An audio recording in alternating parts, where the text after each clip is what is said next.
এটা অবশ্যই আমাদের জন্য জুলুম, কারণ এটা আমাদের নিত্য প্রয়োজনীয়। আমাদের অন্য কিছু না লাগলে কসমেটিক্স প্রতিদিন লাগবে, সেক্ষেত্রে দেখা যাচ্ছে এই কসমেটিক্স প্রোডাক্টের দাম বেড়ে গেলে এটা তো আমাদের জন্য তো অনেক প্রবলেম হয়ে যায়। কারণ কসমেটিক্সটা যেহেতু প্রতিদিন লাগতেছে, তো এটা তো দাম বেড়ে গেলে আমাদের জন্য এটা খুবই জুলুম হয়ে যায়। আর সবাই তো জব টপ করে না, এটা তো অনেকের জন্য আরও বেশি প্রবলেম। ধরেন যারা চাকরি বাকরি করে ওদের জন্য এক ভাব, আর যারা কিছুই করে না তাদের জন্য তো এটা আরও বিগেস্ট প্রবলেম।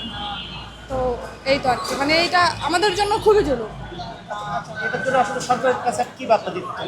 আসলে সরকারের কাছে বার্তা দিতে চাই যে উনি সব কিছু রিজনেবলের মধ্যে রাখুক, মানে স্বাভাবিক দামের মধ্যে রাখলে এটা আমাদের জন্য অনেক ভালো হয়, যেন এটা সবাই বিয়ার করতে পারে। একদম একদম মধ্যবিত্ত থেকে শুরু করে নিম্নবিত্ত উচ্চবিত্ত সবার জন্য স্বাভাবিক দাম আর কি, এটা আমাদের জন্য ভালো হয়। তাদের ক্ষেত্রে বলবো যে ওনারা তো জানে আসলে কসমেটিক্স বিষয়ে কতটা ইম্পর্টেন্ট, কারা? মানে জাইমা রহমান এবং তারেক রহমানের ওয়াইফ আর কি, তো ওনারা তো জানে। তো এটা ভেবে হলেও যদি মানে দামটা একটু কমায় আর কি, এটা আমাদের জন্য অনেক ভালো হয়। তো প্রধানমন্ত্রীর মেয়ে, উনি তো একটা মেয়ে, তো উনি তো মেয়েদের কষ্টটা বুঝবে। তো উনি যদি প্রধানমন্ত্রীকে বলে কসমেটিক্স প্রোডাক্টের দামগুলো একটু কমায় দেয়, এটা আমাদের জন্য অনেক ভালো হয় আর কি। এটা আসলে আপনার চাওয়া? এইটাই আমাদের চাওয়া, এটা শুধু আমার না, সব মেয়েরই চাওয়া আর কি। তখন ওই দুঃখ আর কীভাবে বলে বুঝাবো বলেন। যেমন কি ধরনের দুঃখ হয়?